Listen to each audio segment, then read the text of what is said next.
আবারও চলে এলাম রান্নাঘরে। সাবুর পায়েস করবো। মোটা দানার সাবু নিয়ে নিচে ভিজিয়ে রেখেছিলাম, ভিজিয়ে জল ঝরিয়ে রেখেছি। এতে লাগছে কাজু কিশমিশ, আর এটা গোটা এলাচ বাতাসা লাগছে। আর কড়া বসিয়ে দিয়েছি, 1 চামচ ঘি দিয়ে দিলাম।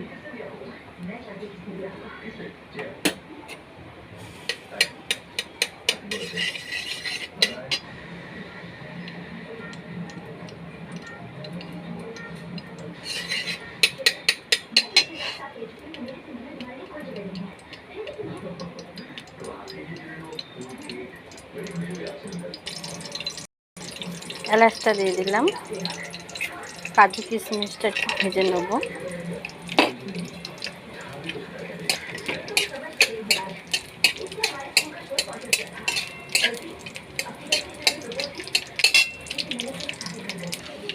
হালকা ভাজা হয়ে গেছে, আমি দুধটা দিয়ে দেবো।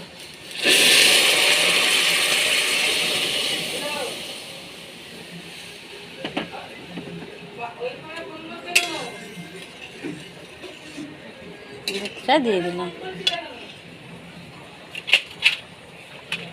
বাতাসা দিয়ে দিলাম। একটু ভালো করে ফুটে গেলে তারপরে সাবুটা দেবো। এতে এখানে গুঁড়ো দুধ দিয়ে দেবো, এটা লাস্টে দেবো। ফুটে গেছে, এবারে সাবুটা দিয়ে দেবো।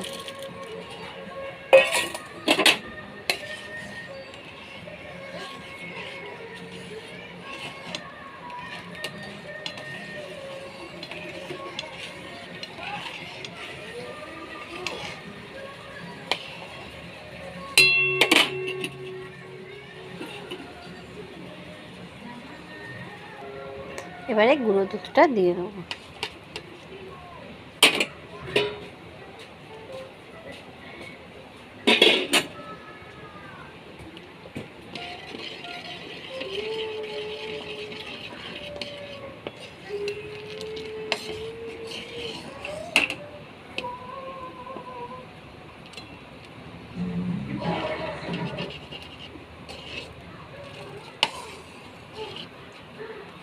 গুঁড়ো দুধটা দিলে আরও টেস্টি হয়, ওই জন্য গুঁড়ো দুধটা দেওয়া হয়ে গেছে। এই পায়েসটা এত টেস্টি হয় না, কি বলবো, মানে খেলে মানে খেয়েই যায়। আমার তো ভীষণ ফেভারিট একটা পায়েস এটা। চালের থেকেও আমার সাবুর পায়েস খেতে খুব ভাল লাগে। আপনারা করে খেয়ে দেখবেন, খুব টেস্টি হয়। দেখ সুন্দর হয়েছে। বাতাসা দেওয়ার কারণে কালারটা একটু লালচে হয়েছে।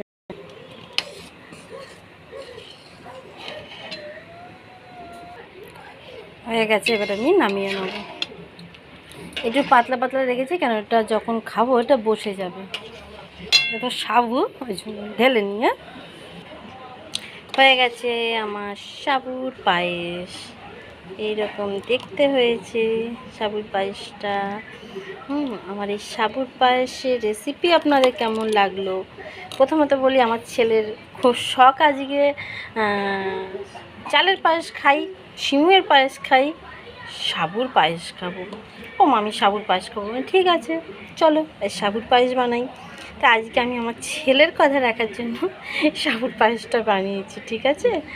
আপনাদের এই সাবুর পায়েসটা কেমন লাগলো? লাইক কমেন্ট শেয়ার করে আমার পাশে থাকবেন, ভালোবাসা দেবেন বেশি বেশি করে, আমিও ভালোবাসা দেবো আপনাদের।